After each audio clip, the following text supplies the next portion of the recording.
দুই নম্বর তাসদিক বিল জিনান, অন্তর থেকে আল্লাহর প্রতি ঈমানকে মজবুত করা।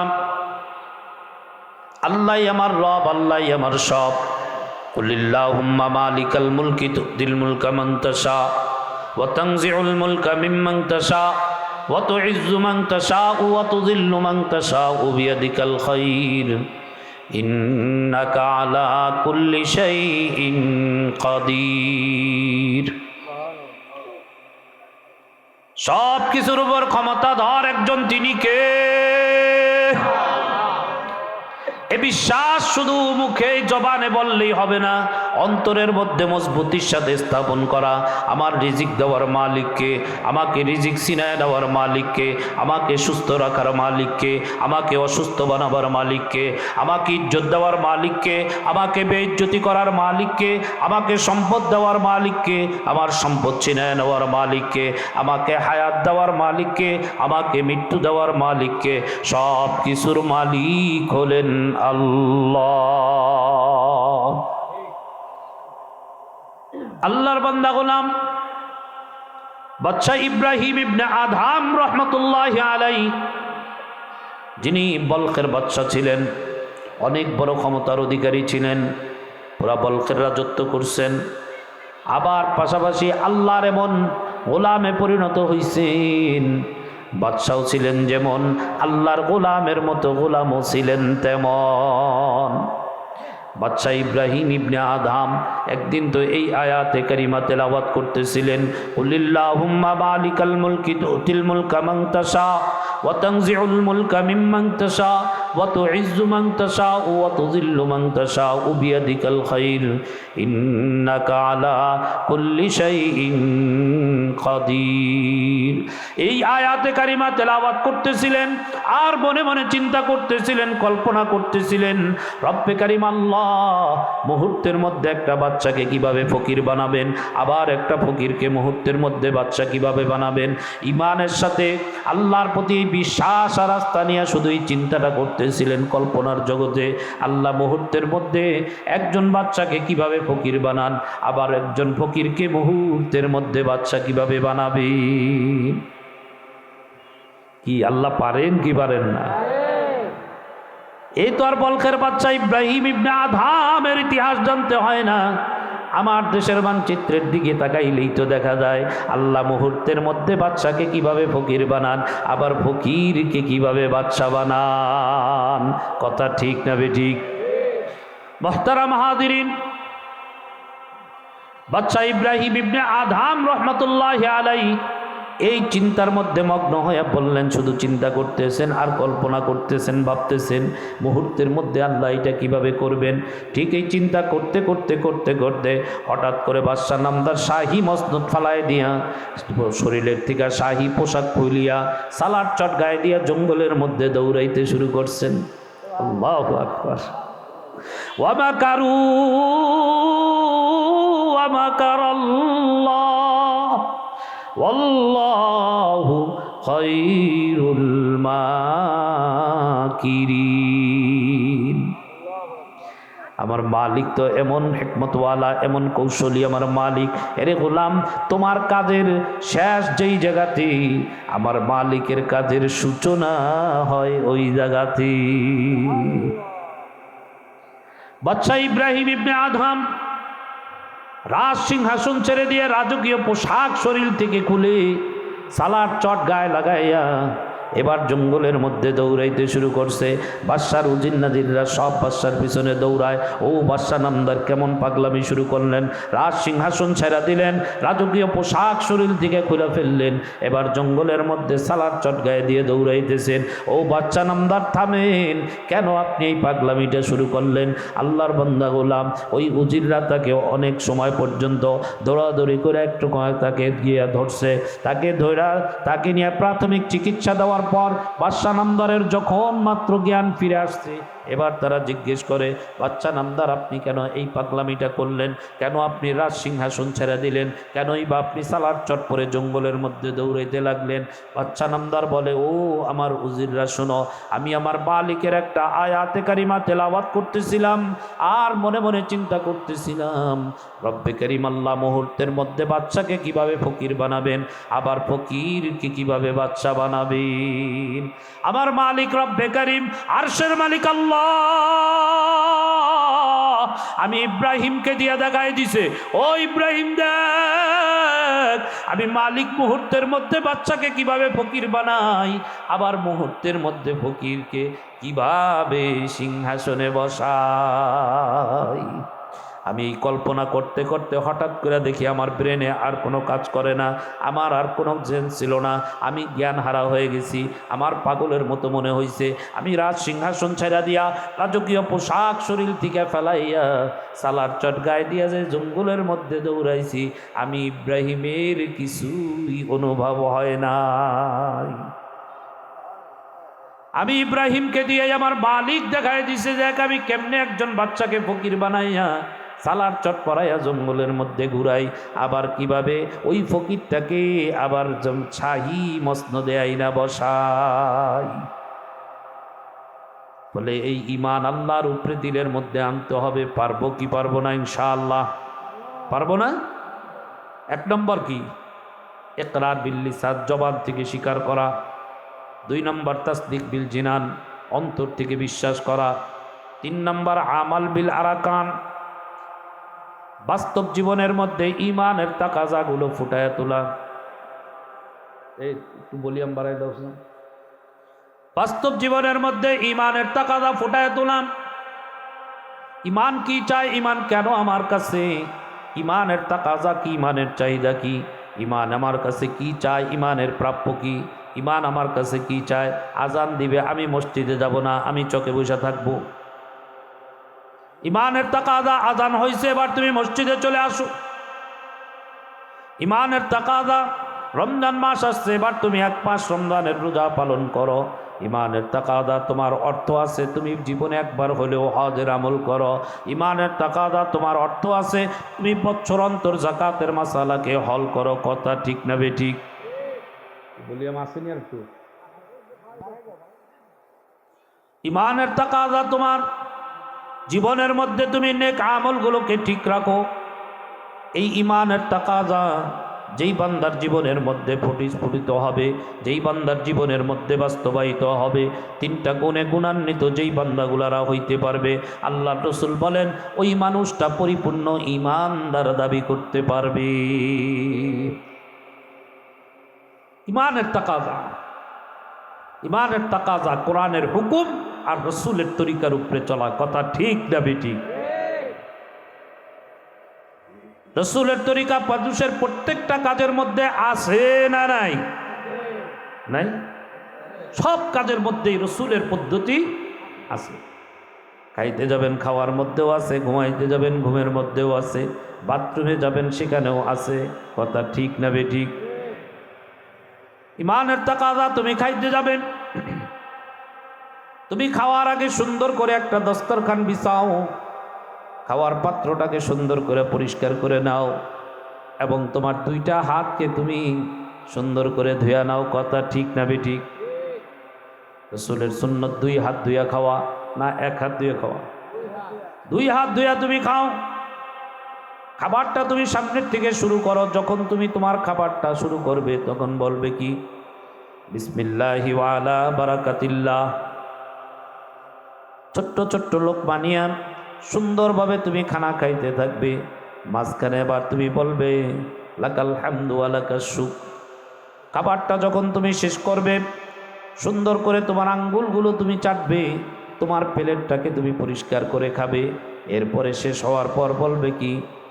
আলহামদুলিল্লাহ। কয়জনের জীবনের মধ্যে এই সুন্নতটা আছে? আজকাল ঘরগুলোর মধ্যে যাওয়া গেলে যদি বলা হয় দস্তরখান লাগাও, দস্তরখান হয়েছে গামছা, দস্তরখান হয়েছে এই কি বলে আপনার টি টেবিলের কাপড়টা, দস্তরখান হয় যত তেনা সিরা বিরা আছে এইগুলো হলো দস্তরখান। কি কথা ঠিক না বেঠিক? হুজুর এখন তো আমরা স্টাইল যুগের মানুষ, আধুনিক যুগের মানুষ, আমরা ডিজিটাল থেকে স্মার্টে যাওয়ার উপক্রম হয়েছি। এখনও কি আমাকে হুজুর 1450 বছর আগের ওইটি ভালো লাগে? আমরা ডিজিটাল যুগের মানুষ, এখন আমরা ডিজিটাল থেকে স্মার্টের দিকে যাইতেছি। হুজুর নতুনত্ব কিছু থাকলে ওইটা বলেন। আপনারা তো খালি জানেন এক শ্রেণীর মানুষের পরিভাষায় তারা এটাকে বলে, খুব নোংরা ভাষায় বলে, এটা একটা খাসরামি, আঙ্গুলটারে 4টা, প্লেটটারে 4টা খাইব, মনে হয় জানি জীবনে কিছু খায় নাই, এমন আকাক্ষার মতো 4টা খায়। অনেক সমাজের মানুষ এই সমস্ত সুন্নতের উপরে যারা আমল করে তাদের দিকে অবজ্ঞার দৃষ্টিতে তাকায়। কথা ঠিক না বেঠিক? বিশ্বাস না হয় রেস্টুরেন্টে গিয়ে দেখেন, এটা হলো তাদের ভদ্রতা। প্লেটে খাবার নেবে, খাবার অর্ধেক খাবে, অর্ধেক ফালাই দিয়ে আসবে। কি কথা ঠিক না বেঠিক? এটা কোনো ভদ্রতার পরিচয় নয়। রসুলের আখলাক তোমার জীবনের মধ্যে যদি ফুটায় তুলতে পারো, নিজেকে ঈমানওয়ালা দাবি করতে পারবা। রসুলের আখলাক যদি জীবনের মধ্যে ফুটায় তুলতে না পারো, নিজেকে পরিপূর্ণ ঈমানওয়ালাও দাবি করতে পারবা না। মুহতারাম হাজিরিন, আমাদের প্রতিটা আখলাকের দিকে যদি তাকাই, দেখবেন আমাদের আখলাকগুলোর একই অবস্থা। এখনকার ইয়াং জেনারেশন যুবক ভাইরা এমনভাবে তাদের প্যান্টগুলোকে পরে,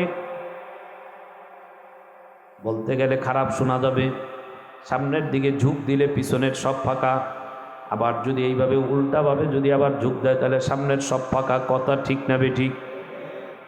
একটা পুরুষের জন্য সতর কতটুকু? কতটুক সতর? নাভির উপর থেকে নিয়ে হাঁটুর নিচ পর্যন্ত, নাভির উপর থেকে হাঁটুর নিচ পর্যন্ত এতটুকু অংশ একটা পুরুষের জন্য ঢেকে রাখা, সবাই বলেন, ঢেকে রাখা কি ফরজ। এইটা যদি কেউ ইচ্ছা করে স্টাইল গ্রহণ করে আধুনিকতার দোহাই দিয়ে সে যদি এই অঙ্গটুকুর কোনো এক অংশ যদি খালি রাখে, ফাঁকা রাখে, ঢেকে না রাখে, খোদার কসম তার প্রতিটা মুহূর্তের জন্য গুনায় কবিরা জারিয়া হয়ে যেত। কিছু কিছু গুনাহ আছে গুনায় জারিয়ার মধ্যে পড়ে। এই যে আমি আমার প্যান্টটাকে পরলাম, নাভির নিচে এত নিচ করে পরলাম, সামনের দিকে যদি ঝুঁকি পিছনের দিকে ফাঁকা, পিছনের দিক যদি ঝুঁকি সামনের দিকে ফাঁকা।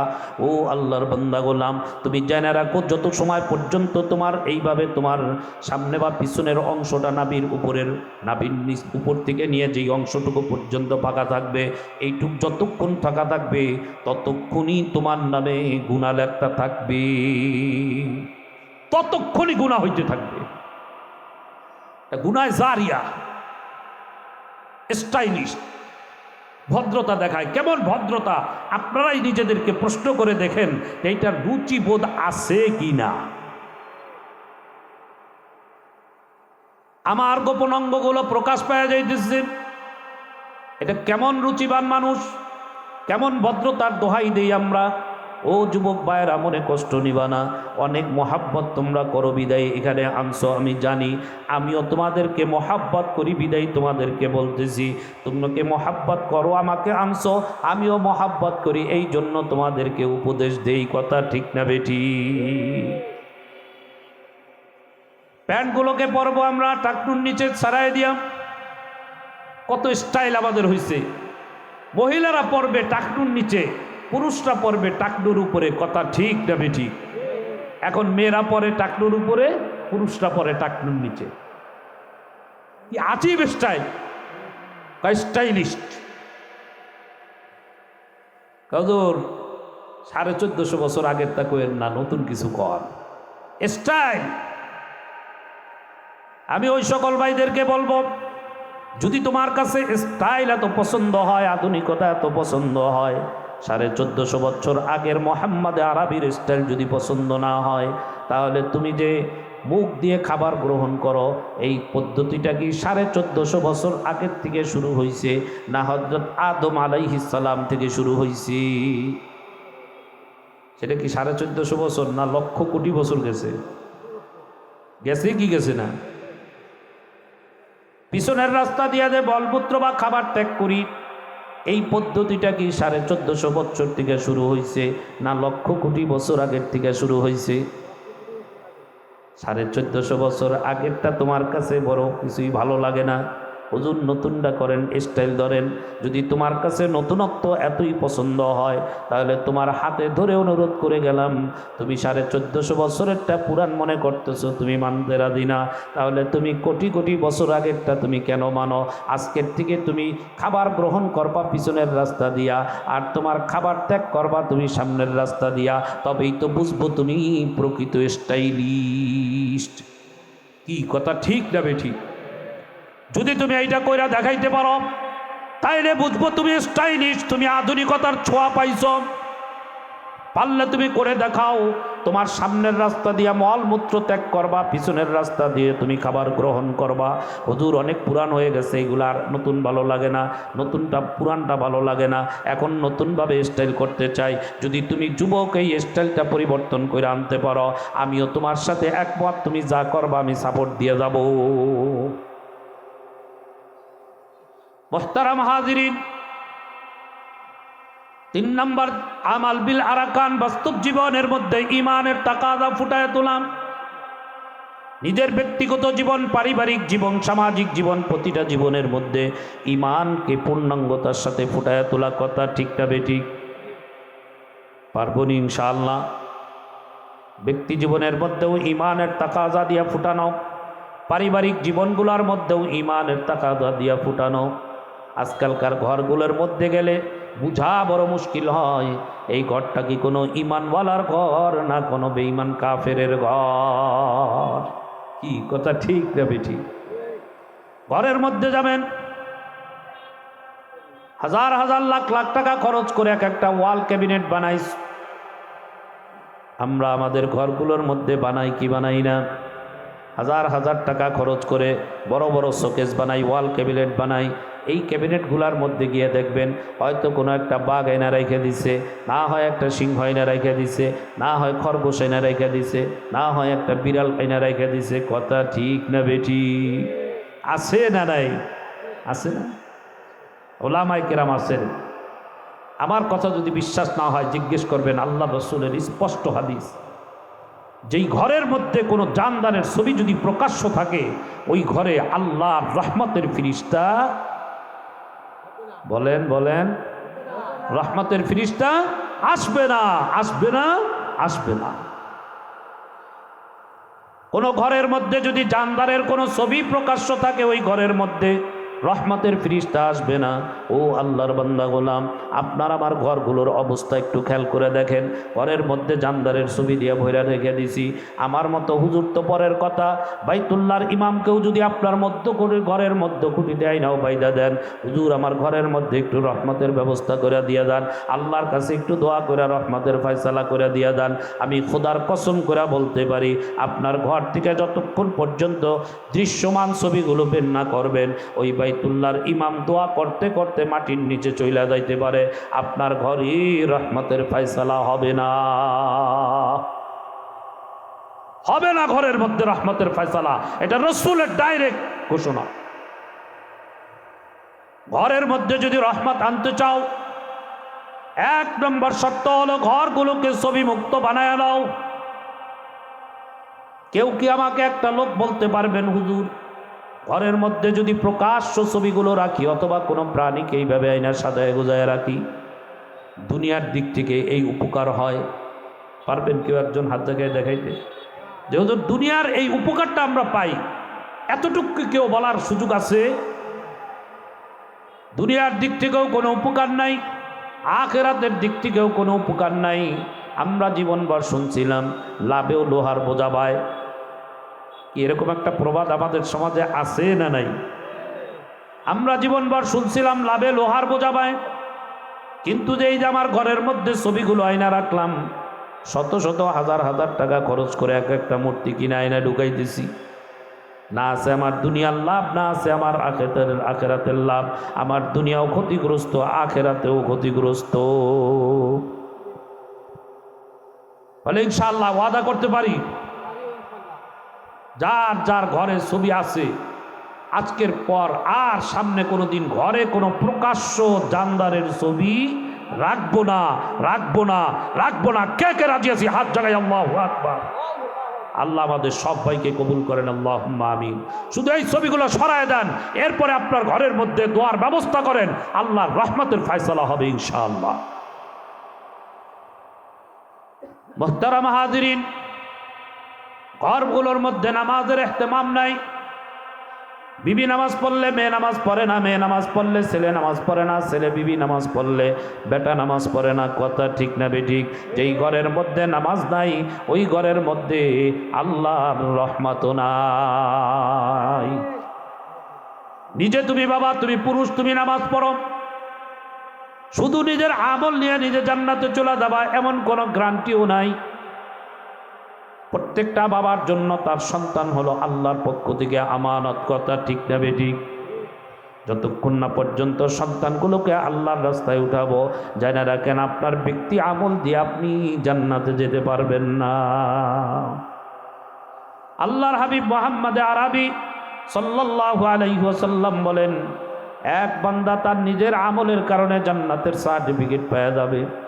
জান্নাতের সার্টিফিকেট নিয়ে এবার আনন্দ চিত্তে জান্নাতের দিকে রওনা দিবে। প্রতিমধ্যে তার সন্তান এসে তার সামনে ব্যারিকেড হয়ে দাঁড়াবে, জিজ্ঞেস করবে আব্বু কোথায় যাও? বাবা সেদিন সন্তানকে পরিচয় দিবে না, বলে কে তোমার আব্বু? তুমি কাকে এসে আব্বু বলতেছ? আমি তো তোমাকে চিনি না, তুমি আমার সন্তান না। বলে আপনি তো আজকে আমাকে পরিচয় দিবেন না আমি জানি, কিন্তু আমি আপনার সন্তান। আপনি পরিচয় দেন আর না দেন, আমার একটা প্রশ্নের জবাব দেন, তারপরে সামনে কদম ফালান। আমার একটা প্রশ্নের জবাব দেন, তারপরে সামনে কদম ফেলান। বাবা একেবারে বাধ্য হয়ে এক পর্যায়ে জিজ্ঞেস করবে কি তোমার প্রশ্ন বলো। সন্তান বাবার বুকের উপরে প্রশ্ন ছুঁড়ে মারবে, আব্বু আমি একটা সময় একেবারেই আটার খামিরার মতো ছিলাম, কাদা মাটির মতো ছিলাম। আমাকে আপনি সেদিন যদি কোনো নুরানি মক্তবে পাঠায় দিতেন, কোনো আলেমের নিসবতে নিয়ে দিতেন, কোনো মসজিদের মুখী করে দিতেন, আপনি যদি আমাকে সেদিন কোরআনটা শিখাইতেন, আপনি যদি সেই দিন আমাকে আল্লাহর পরিচয়টা দিতেন, আপনি যদি সেই দিন আমাকে রসুলের পরিচয়টা দিতেন, আপনি যদি সেই দিন আমাকে দ্বীনের শিক্ষাটা দিতেন, আপনার সন্তান আমি আজকে নাফরমান গুনাহগার হইয়া জাহান্নামের ফয়সালা হইতো না। কেন আপনি আমাকে ওই দিন কোরআনের শিক্ষা দিলেন না? এর জবাব দেন, তারপরে সামনে কদম ফালান। কি জবাব হবে আল্লাহর বান্দা? নিজের ব্যক্তি আমল নিয়ে যে জান্নাতে চলে যাব এমনও কোনো গ্যারান্টি নাই। আমার সন্তান যদি নাফরমান হয়, ওই সন্তানই আমার জান্নাতে যাওয়ার রাস্তায় ব্যারিকেড দিয়ে দাঁড়াবে। ফলে নিজে যখন মসজিদে যাব, সন্তানটাকেও যদি উপযুক্ত হয়, নামাজের বয়স হয়ে যায়, ওই সন্তানটাকেও হাতে ধরে মসজিদের কাতারে নিয়ে দাঁড় করাবো। কি কথা ঠিক না বেঠিক? ঘরের মধ্যে বিবিকে নামাজের জন্য বাধ্য করে দিব, বিবি নামাজ পড়বে। শহরের মধ্যে যদি মেয়ে যদি উপযুক্ত হয়, নামাজের উপযুক্ত হয়, ওই মেয়েকেও মার পাশে নামাজের জন্য দাঁড় করায় দিবে। নামাজের ইহতিমাম করো ও পর্দার আড়ালের মার বোনেরা রে মা, ওই মালিকের হুকুম নামাজের প্রতি ইহতিমাম করো, নামাজের গুরুত্ব দাও। 5 ওয়াক্ত নামাজ যথা সময় আদায় করো, আল্লাহ পাক তোমার ঘরের মধ্যে রহমতের ফয়সালা করে দিবে। পারবো না ইনশাআল্লাহ? 3 নম্বর, ঘরের মধ্যে কোরআনের তেলাওয়াত জারি করায় দেওয়া। এখন তো কোরআন নাই, কি কথা ঠিক না? কোনো ঘরের মধ্যে যদি ওই যে হুজুরদেরও যদি কোনো সময় একটু দোয়া খায়ের করার জন্য নেয়, ওইতে বিছড়ে গুছড়ে একটা কোরআন শরীফ আনবে, তার উপরে দেখা যাবে গিলাপের উপরে 1 পাল্লা ময়লা পড়ে রয়েছে। কি কথা ঠিক না বেঠিক? আপনার ঘরে আমার ঘরে যে 26 ইঞ্চি, 28 ইঞ্চি, 52 ইঞ্চি, 56 ইঞ্চি টানায় রাখছি, 2 দিন পর পরই ওইটার গেলাপটাকে পরিষ্কার করি। করে কি করে না? আল্লাহর কালাম কোরআনের গেলাপটা আপনার আমার পরিষ্কার করার মতো মুরাদ হয় না। আরে মুসলমান নিজেকে মুসলমান দাবি করতেও কি একটু লজ্জাবোধ করে না? নিজেকে কি মুসলমান দাবি করতে একটু লজ্জাবোধ হয় না? আমার 56 ইঞ্চির গেলাপটাকে প্রতিদিন পরিষ্কার করি, ঝাড়ু দেই, পরিষ্কার করি। আর যদি আমার আল্লাহ রসুলের কোরআনটা যদি ওই জায়গা আছে, এই রসুলের কোরআনটা কেন আমি করতে পারবো না? আল্লাহর বান্দা গোলাম, ওই কোরআনটাকে ঘরের মধ্যে হেফাজত করে রাখো। সকাল সন্ধ্যা 2 বেলা একটু কোরআনের তেলাওয়াত করো। তুমি কোরআনের তেলাওয়াত করো, বাবা কোরআনের তেলাওয়াত করো। সন্তানদেরকে কোরআনের তেলাওয়াত শিখায় দাও, তারাও ঘরের মধ্যে কোরআনের তেলাওয়াত করবে। আল্লাহর রসুল বলেন, যেই জায়গাতে কোরআনের তেলাওয়াত হয় ওই জায়গাতে আল্লাহর রহমতের ফয়সালা হয়। আজকাল ঘরগুলোর মধ্যে কোনো ওই মালিক তো ওই বাড়ির মধ্যে, ওই ঘরের মধ্যে, ওই ব্যক্তির মধ্যে শান্তি দিবেন যেই বাড়ি, যেই ঘর আর যেই ব্যক্তি তার জীবন, তার বাড়ি, তার ঘরকে আল্লাহর হুকুমের উপরে চালাবে। যার ঘরের মধ্যে আল্লাহর হুকুম নাই তার ঘরে কোনো দিন শান্তি আসবে না। যার ব্যক্তি জীবনের মধ্যে মালিকের গোলামি নাই ওই ব্যক্তি জীবনের মধ্যে কোনো দিন শান্তি আসবে না। যার পারিবারিক জীবনের মধ্যে মালিকের গোলামি নাই ওই পারিবারিক জীবনের মধ্যেও কোনো দিন শান্তি আসবে না। এটা একেবারে স্পষ্ট। আমরা হয়তো মনে করতে পারি অর্থ আছে অনেক শান্তি, না, এটি কিচ্ছু শান্তির জিনিস না। অর্থই যদি শান্তির মূল হইতো, একটা সময় আমাদের সমাজের মানুষ এত অভাবগ্রস্ত আমরা ছিলাম, নুন আনতে পান্তা ফুরাইতো কি? কথা ঠিক না বেঠিক? এক বেলা খাইলে আর এক বেলার খাবারের জোগান হতো না। একটা পরনে থাকলে আর একটা পরনে দেওয়ার মতো ব্যবস্থা থাকতো না।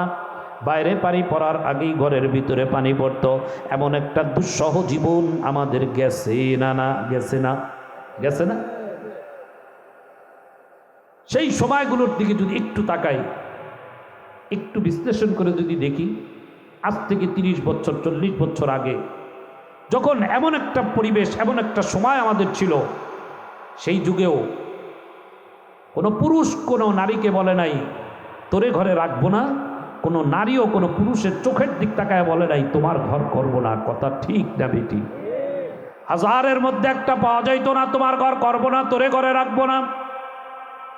আজকে আমার অর্থের অভাব নাই, সম্পদের অভাব নাই, ক্ষমতার অভাব নাই, ঘরের অভাব নাই, পোশাকের অভাব নাই, খাওনের অভাব নাই।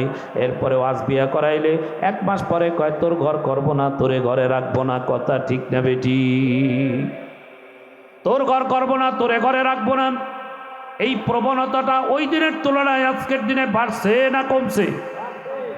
কি পরিমাণ বাড়ছে এইটা আপনাদের সমাজে আপনারা নিজেরা একটু বিশ্লেষণ করে দেখেন।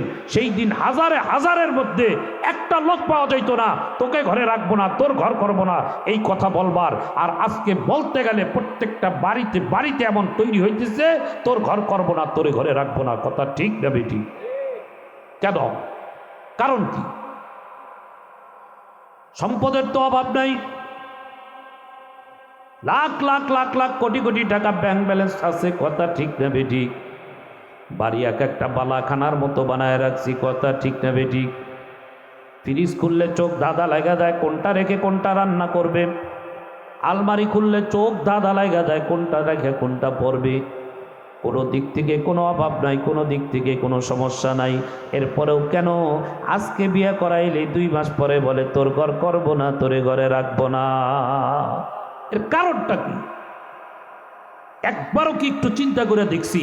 আজকে তো আমার তো অর্থের অভাব নাই, সম্পদের অভাব নাই, খাবারের অভাব নাই, পোশাকের অভাব নাই, থাকার জায়গার অভাব নাই, কিন্তু কেন বিয়ে করাইলেই 2 দিন পরে বলে তোর ঘর করবো না, তোরে ঘরে রাখবো না? এর কারণটা কি? এর কারণ হলো একমাত্র কারণ, আল্লাহর দ্বীন আমার ঘরের মধ্যে নাই। কথা ঠিক না বেঠি? আল্লাহর দ্বীনকে ঘরের মধ্যে জিন্দা করো, তোমার ঘর শান্তির ঘরে পরিণত হবে। তুমি খায়া থাকলেও বলবে আলহামদুলিল্লাহ, না খায়া থাকলেও বলবে আলহামদুলিল্লাহ। আজকে আমরা খায়া খায়া অনেক ভালো ভালো খাই, কোরমা কোলাও কালিয়া কোপ্তা, কত সুন্দর খাবারের ব্যবস্থা করি, এত সুন্দর খাবার খায়া বলি আলহামদুলিল্লাহ। আর সমাজের কিছু দরিদ্র শ্রেণীর মানুষ আছে কোনো রকমে পান্তা ভাত কাঁচামরিচ পেঁয়াজ দিয়ে খায় বলে আলহামদুলিল্লাহ। আপনারা বলেন তো 2 আলহামদুলিল্লাহর মধ্যে পার্থক্য আছে না নাই? ধনী সুন্দর পরাটা ঘি দিয়া মচমচা ভাইজা একটা ডিম পোস্ট করা সুন্দর করে একটা খাবার খায়া বেসিনে গিয়া হাতটা সাবান দিয়ে ধুয়া এরপরে তাওয়ালিয়া দেয়া হাতটা মুছে আর বলে আলহামদুলিল্লাহ। গরিব ভদ্রলোক, কৃষক, দিনমজুর, সকালবেলা ঘরের মধ্যে একটা কাঁচামরিচ নিয়ে, এক টুকরা পেঁয়াজ নিয়ে, কতটুক পান্তা ভাত লবণ দিয়া মাখায়া কটকট করে খায়, সিরা একটা গামছা দিয়া হাত মুছতে মুছতে বের হয় আর বলে আলহামদুলিল্লাহ। এই দুই আলহামদুলিল্লাহর মধ্যে পার্থক্য আছে না নাই? মুহতারাম হাজিরিন, ঘরকে যদি শান্তির ঘর বানাইতে হয়, ঘরের মধ্যে আল্লাহর ইবাদত কায়েম করা লাগবে কি লাগবে না? যেই ঘরের মধ্যে আল্লাহর ইবাদত হবে, যেই ঘরের মানুষগুলো আল্লাহর গোলামে পরিণত হবে, ওই ঘরটা শান্তির ঘরে পরিণত হবে। আর যেই ঘরের মধ্যে শুধু টাকা আসবে, সম্পদ আসবে, ক্ষমতা আসবে, শুধু টাকার সম্পদ আর ক্ষমতা আসবে, ওই ঘর কোনো দিন শান্তির ঘরে পরিণত হবে না। যদি বিশ্বাস না হয় আজকের দিন তারিখ দিয়া সময় উল্লেখ করে লিখে নিয়ে যান। কোনো দিন ঘরের মধ্যে শান্তি আসবে না যতদিন পর্যন্ত আল্লাহর দিন ঘরের মধ্যে জিন্দা না হবে। এই জন্য মুহতারাম হাজিরিন, ছেলে বিয়ে করাবার সময় আগে খেয়াল করা মেয়ের মধ্যে দিনদারিত্ব আছে কিনা, মেয়ের ফ্যামিলির মধ্যে আল্লাহর দিন আছে কিনা। কথা ঠিকটা বেঠিক? আমরা কি দেখি যে মাইয়ার ভাই বেরাদার বাইরে কয়টা আছে, বাপের সম্পদ কেমন আছে, প্রভাব কেমন আছে, আমারে 2-10 লাখ টাকা যৌতুক টৌতুক দিয়া আমারে বিদেশ পাঠাইতে পারবে কিনা। কি কথা ঠিক না বেঠিক? কেমনে ঘরে শান্তি আসবে? আপনি তো বউ আনেন নাই, আপনি আনছেন টাকা। আপনি তো মেয়ে আনেন নাই, আপনি আনছেন ইটালির ইউরো। আপনার ঘরে কোনোদিন শান্তি আসবে না। ওই মেয়ে কোনোদিন আপনার সামনে মাথা নিচু করে থাকবে না। ওই মেয়ে আপনি একটা কইলে আপনারা 5টা কবে, এটাই স্বাভাবিক, এটাই স্বাভাবিক। ঘরকে যদি শান্তির ঘর বানাইতে হয়, তোমার ছেলেকে বিয়ে করাবা আগে দেখো ওই মেয়ের মধ্যে দিন আছে কিনা। যদি ওই মেয়ের মধ্যে দিন থাকে, ওই মেয়ের মধ্যে কোরআন থাকে, ওই মেয়ের মধ্যে আল্লাহ থাকে, ওই মেয়েকে তোমার ঘরের জন্য আনো। ও আল্লাহর বান্দা গোলাম, তোমার ছেলেও শান্তিতে থাকবে, তুমি নিজেও ছেলের বউ নিয়ে শান্তিতে থাকতে পারবে। মুহতারাম হাজিরিন, এই জন্য 2টা শ্রেণী ওখানে দাঁড়ায়, একটা হলো বৌমা আর একটা হলো শ্বশুর শাশুড়ি। কথা ঠিক না বেঠিক? উভয়কে শরীয়তের আইন যদি গ্রহণ করে, উভয়টা মানুষ যদি আল্লাহর দ্বীনের গোলামি করে, ওই ঘরের মধ্যে শান্তি আসবে। আজকাল আমাদের মা যারা আছে, তারা তাদের ছেলের বউ ঘরে আসলে তাদেরকে বাদ্যি মনে করে, আর নিজের মেয়েকে তারা রানী মনে করে। যেই কারণে সমস্যা, নিজের মেয়েকে মনে করে রানী। পরামর্শ দেয়, দেখবেন এখনকার সময়ের ছেলে মেয়ের বিচ্ছেদের একটা মূল কারণ হয়ে দাঁড়ায় শ্বশুর শাশুড়ি, অর্থাৎ ওই মেয়ের বাবা মা। মেয়েকে খালি কইতে থাকবো, তুই আসস কেমন, মা কইও না, এই কাম সেই কাম, এই করবি না, করবি না, তুই করস কা? তোর জীবনে কোনোদিন আমি একটা সুই সুতা ধরতে দিছি, তুই ওখানে বান্দিগিরি করবি?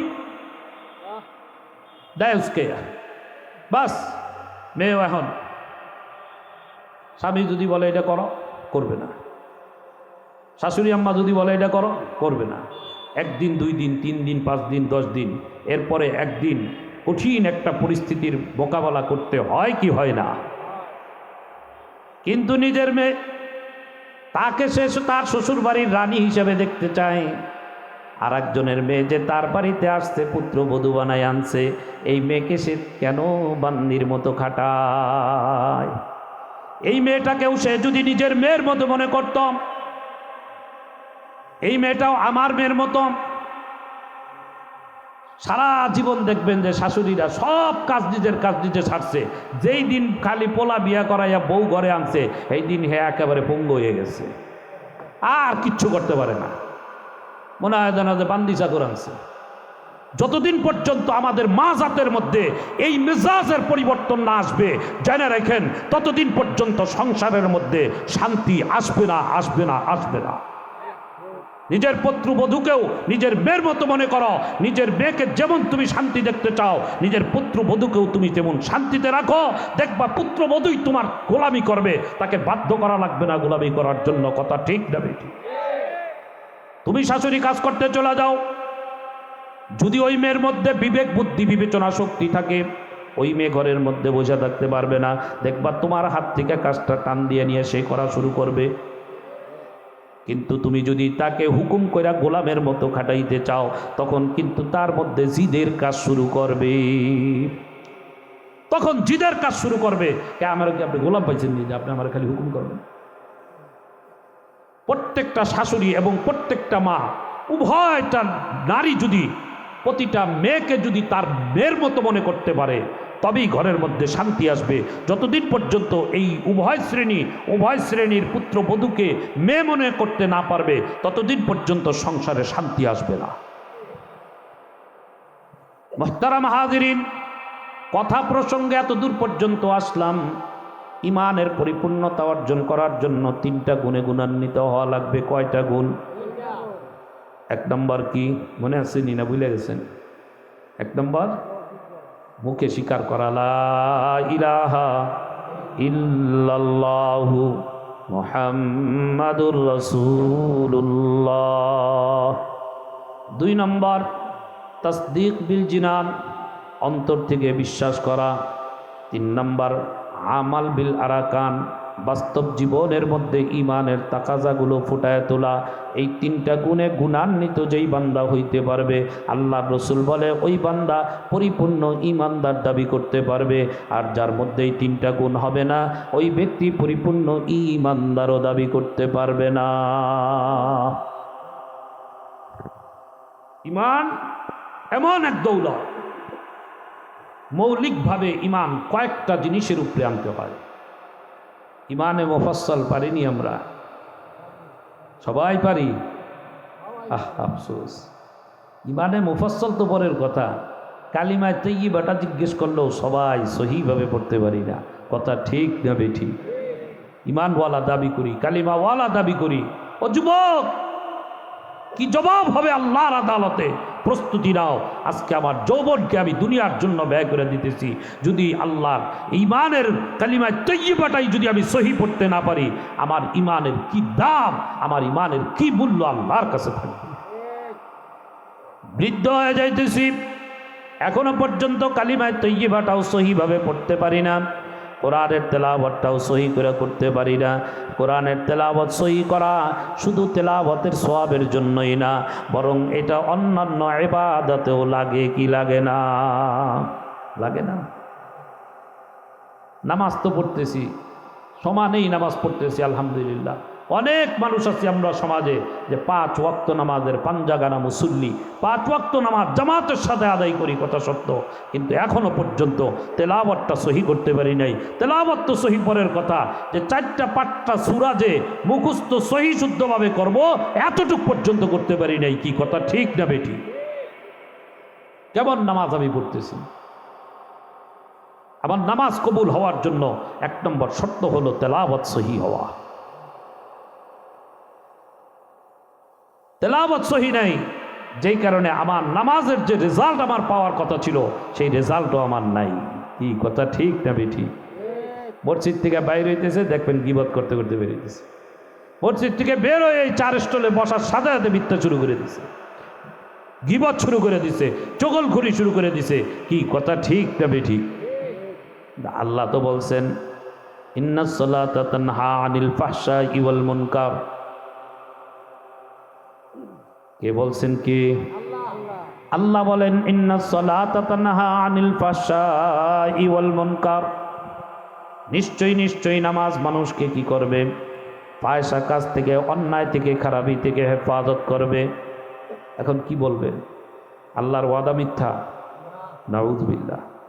না, আমার নামাজ নামাজের মতো হয় না।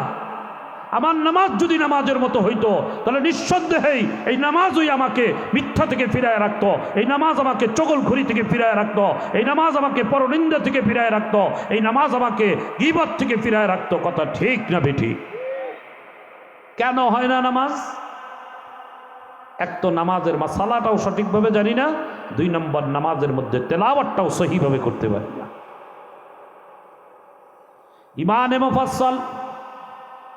ইমানে মুফাসসালের মধ্যে মৌলিকভাবে কয়েকটা জিনিসের উপরে ঈমান আনার কথা বলা হয়। আমানতু বিল্লাহ ওয়া মালাইকাতিহি ওয়া কুতুবিহি ওয়া রাসূলিহি ওয়াল ইয়াউমিল আখির ওয়াল কদরি খাইরিহি ওয়া শাররিহি মিনাল্লাহি তাআলা ওয়াল বা'সি বা'দাল মাউত। 7টা জিনিসের উপরে ঈমান আনার কথা এই ঈমানে মুফাসসালের মধ্যে বলা হয়েছে। এর মধ্যে 1 নম্বর হলো আমানতু বিল্লাহ। কার উপরে ঈমান আনা? আল্লাহর উপরে ঈমান আনা। কেমন ঈমান আল্লাহর উপরে আনবো? আল্লাহ পাক কোরআনে কারীমের ছোট্ট একটা সূরা, সূরাতুল ইখলাস, সূরা ইখলাসের মধ্যে আল্লাহ এর পরিচয় দেন। কুল হুয়াল্লাহু আহাদ আল্লাহুস সামাদ লাম ইয়ালিদ ওয়া লাম ইউলাদ ওয়া লাম ইয়াকুল লাহু কুফুয়ান আহাদ। কুল হুয়াল্লাহু আহাদ, হে নবী আপনি বলে দেন আল্লাহ এক, আল্লাহুস সামাদ, আল্লাহ বেনিয়াজ, আল্লাহ অমুখাপেক্ষী। আল্লাহর কোনো কাজ করার জন্য কারো সাহায্য সহযোগিতার দরকার হয় না, কোনো কাজের জন্য কারোর অনুমতি নেওয়ার দরকার হয় না, কোনো কাজের জন্য কারোর কোনো পরামর্শ দরকার হয় না। এমনি ইচ্ছা করা মাত্রই কাজ সম্পাদন হয়ে যায়। এমন একজন ক্ষমতার মালিক, তিনি কে? লা ইলাহা ইল্লাল্লাহ।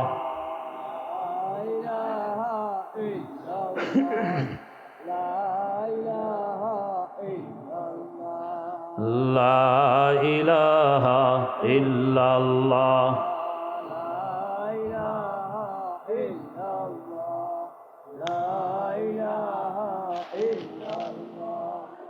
লা ইলাহা ইল্লাল্লাহ। লা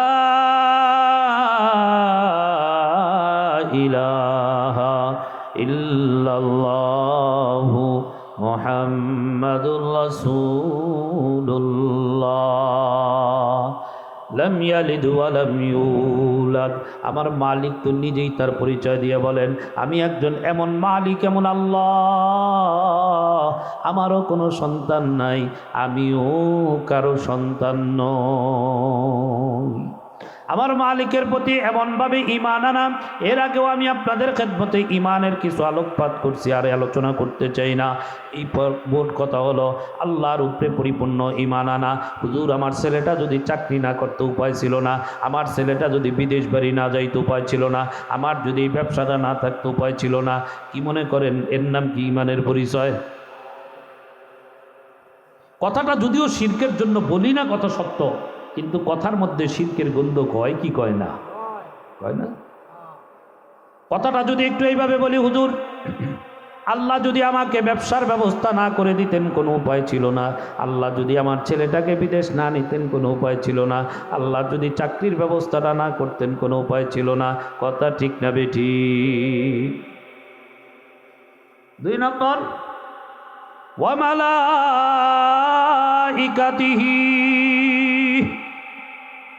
ফিরিস্তা জাতের উপরে ঈমান আনা।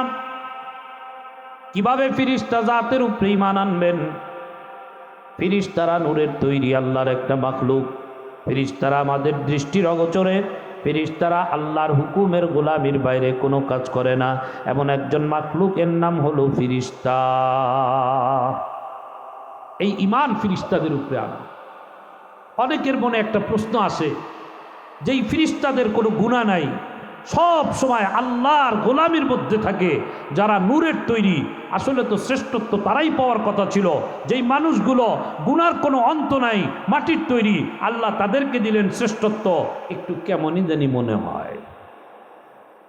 অনেকের মনের মধ্যে এমন একটা খটকা লাগে, কি লাগে না? যেই ফিরিস্তারা কোনো গুনাহ নাই, সব সময় আল্লাহর গোলামির মধ্যে থাকে এবং তারা নূরের তৈরি, তারাই তো শ্রেষ্ঠত্ব পাওয়ার উপযুক্ত ছিল। যেই মানুষগুলো মাটির তৈরি, যাদের গুনার কোনো শেষ নাই, আল্লাহ এদের শ্রেষ্ঠত্ব দিলেন। একটু কেমন কেমন লাগে না? একটা উদাহরণ দিলে আপনারা খুব সহজে বুঝবেন আল্লাহ মানুষকে কেন শ্রেষ্ঠত্ব দিয়েছেন, ফেরেশতাদেরকে কেন নয়। কথার কথা, আপনার বাড়িতে এক মেহমান বেড়াইতে গেছে, খুব খেয়াল করবেন। মেহমান আপনার বাসায় গিয়ে বসছে, আপনি তাকে কথাবার্তা বলছেন, আতিথেয়তা করছেন, মেহমান বিদায় হয়ে যেতেছে। ঠিক এমন সময় ছোট্ট একটা বাচ্চা, 5-6 বছরের একটা বাচ্চা ওই বাসায় ঘরে ঢুকছে, দেখে যে মেহমান যেই সোফাতে বসা ছিল ওখানে একটা টাকার বান্ডিল রেখে চলে গেছে। এই বাচ্চাটা আঙ্কেল আঙ্কেল বলে চিৎকার মারতে মারতে গিয়ে ওই মেহমানের টাকা মেহমানকে দিয়ে আসছে। ঠিক আবার একদিন এরকম আর এক মেহমান আপনার বাসায় আসছে, ওই দিনও আপনি কুশল বিনিময় করে মেহমান আগায় নিতে গেছেন বিদায় দিতে। ঠিক আমার মতো এক তাগড়া যুবক রুমের মধ্যে ঢুকে সেও দেখতেছে যে একটা টাকার বান্ডিল মেহমান যেই সোফাতে বসা ছিল ওইখানে পড়ে আছে। তো উনি আর বুঝতে বাকি নেই এটা যে মেহমানের টাকা।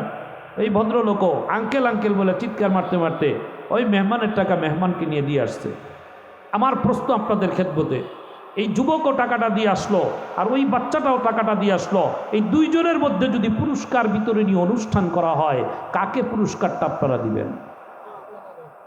খুব খেয়াল করে বুঝে শুনে তারপরে উত্তর দিবেন। যুবক পাবে পুরস্কার। যুবক কেন? যুবক যুবক ওই টাকার মর্ম বুঝত। যুবক জানতো এই টাকাটা যদি আমি আত্মসাৎ করে রাখি, আমি এই টাকা দিয়ে একদিন অনেক টাকার মালিক হইতে পারবো। এইটা জানার পরেও যুবক আল্লাহর দিকে তাকাইয়া জান্নাতের আশায় জাহান্নামের ভয়ে সিরাতে মুস্তাকিমের উপরে দৌড় দিয়া যার টাকা তাকে দেওয়ার কারণে ওই যুবক পুরস্কার পাওয়ার উপযুক্ত। কেন বাচ্চাটা নয়? বাচ্চাটা যে এই টাকা যে কি জিনিস এইটাই তো জানে না। ঠিক ফেরেশতারা কেন শ্রেষ্ঠত্ব পাইলেন না? মানুষ কেন শ্রেষ্ঠত্ব পেলেন? আল্লাহ মানুষকে কেন শ্রেষ্ঠত্ব দিলেন? যেই মানুষগুলো গুনাহ করার যোগ্যতা থাকার পরেও, অপরাধ করার যোগ্যতা থাকার পরেও, জেনা করার যোগ্যতা থাকার পরেও, ইয়াবা ফেন্সি খাওয়ার যোগ্যতা থাকার পরেও, গাঁজা খাওয়ার যোগ্যতা থাকার পরেও এই রাস্তাগুলোর থেকে ফিরা থাকে, আল্লাহর দিকে তাকাইয়া জান্নাতের আশায় জাহান্নামের ভয়ে সিরাতে মুস্তাকিমের উপরে চলে, ওই মানুষগুলো আল্লাহর আসমানের নিচে জমিনের উপরে সমস্ত মাখলুকের মধ্যে শ্রেষ্ঠ। আর ফেরেশতারা কেন নয়? এরা গুনাহ বুঝেই না। কি কথা ঠিক না বেঠিক? গুনাহ বুঝেই না, যেই কারণে তারা গুনাহ না করার কারণেও শ্রেষ্ঠত্ব পাওয়ার উপযুক্ত না। ওই মানুষগুলোই শ্রেষ্ঠত্ব পাওয়ার উপযুক্ত, যেই মানুষগুলো গুনাহ বুঝার পরেও আল্লাহর দিকে তাকায়া জান্নাতের আশায় গুনাহ ছাইরা জীবনটাকে পরিবর্তন করা সিরাতে মুস্তাকিমের উপরে থাকবে, ওই মানুষগুলোই আল্লাহর কাছে শ্রেষ্ঠত্ব পাওয়ার উপযুক্ত হবে। এইভাবে ফেরেশতাদের উপরে ঈমান আনা, ওয়া কুতুবিহি, 3 নম্বর আল্লাহর কালামের উপরে ঈমান আনা, কোরআনের উপরে ঈমান আনা। কোরআনে যা কিছু আল্লাহ বলছে, আমার বুঝে আসুক চাই না আসুক, আমার আকল তাসলিম করুক চাই না করুক, আমার বিবেক বুদ্ধি বিবেচনায় ধরুক আর না ধরুক, কোনো চোচেরা চলবে না, কোনো শব্দ চলবে না, বিনা বাক্যে বিনা চোচেরায় ওই কথাগুলোর উপরে বিশ্বাস করার নামই হলো ঈমান। কথা ঠিক না বেঠিক? আল্লাহ কোরআনের মধ্যে বলেন, আহাল্লাল্লাহুল বাই'a ওয়া হাররামার রিবা। এই হুকুমটা কার? আল্লাহ বলেন, আহাল্লাল্লাহুল বাই'a ওয়া হাররামার রিবা। আমি আল্লাহ তোমাদের জন্য ব্যবসাকে করেছি হালাল, সুদকে করেছি হারাম। আর আমাদের সমাজের এক শ্রেণীর নামদারি মুসলমানের দল, তারা বলে সুদি কারবার ছাড়া সমাজের উন্নতি সম্ভব নয়, কারটা গ্রহণ করবেন? আল্লাহ বলেন ব্যবসা করেছি হালাল, সুদকে করেছি হারাম। আর এক শ্রেণীর নামদারি মুসলমান তারা বলে সুদি কারবার ছাড়া সমাজের উন্নতি সম্ভব নয়, কারটা গ্রহণ করব? আল্লাহর কথা গ্রহণ করব। আল্লাহ কেন ব্যবসা হালাল করলেন, সুদকে কেন হারাম করলেন? কথার কথা, সমাজের একজন গরিব লোক, ঘর দরজাও ঠিক নেই, মেয়ের বিবাহ সমাধির উপযুক্ত হয়ে গেছে, বিবাহ দিতে পারে না, কোনো অর্থনৈতিক অবস্থাও তার এত দুর্বল, ঘর ঠিক করারও কোনো উপায় নাই, মেয়েটাও বিয়ে দেওয়ার কোনো বিহিত করতে পারতেছে না, একেবারে নিরুপায় হয়ে সমাজের একজন ধনাট্যবান ব্যক্তির কাছে গিয়ে দাঁড়াইলো, ভাই আমাকে 50,000 টাকা কর্জ দেন। কি করেন? 50,000 টাকা কর্জ দেন। ধনী ব্যক্তি তাকে যদি কর্জ 50,000 টাকা দেয় তার কিচ্ছু গায়ে আসে না, গায়ে লাগে না, কিন্তু সে শর্ত জুড়ে দিল, তুমি আরে 50,000 টাকা দিতে পারি, বছর অন্তর তুমি আমাকে কয় টাকা লাভ দিবা। গরিব ভদ্রলোক কোনো উপায় নাই, নিরুপায়, দেয়ালে পিঠ ঠেকা, তাকে বলে দিল 50,000 দিতে পারি, বছর অন্তর আমাকে 10,000 টাকা আরও লাভ দিতে হবে, যদি রাজি থাকো তাহলে দিতে পারো। নিরুপায় হয়ে বাধ্য হয়ে ভদ্রলোক 50,000 টাকা নিয়ে আসলেন। আইসা কোনো রকম ঘরটার একটু ঠিকঠাক করে মেয়েটার বিবাহ শাদীর ব্যবস্থা করলেন। সারা বছর মাথার ঘাম পায়ে ফালায়া জমিনের মধ্যে হাল দিয়া, চাষ দিয়া, নিট দিয়া, খোট দিয়া, বদলা কিষান খাইটা 50,000 টাকা জোগাড় করলেন। আবার 10,000 টাকা সাথে উদ্ধৃত জোগাড় করলেন। বছর অন্তর তার কাছে নিয়ে ধনীকে গিয়া 60,000 টাকা দিলেন। আপনারা কি মনে করেন এই গরিবটা কি আগের মতোই গরিব রইলেন না আরও গরিব হইলেন? আর ওই ধনী আগের মতোই ধনী রইলেন না আরও ধনী হইলেন? সুদী কারবারে কি হয়? মরাটা মরে, জেতাটা আরও বাড়ে। কথা ঠিক?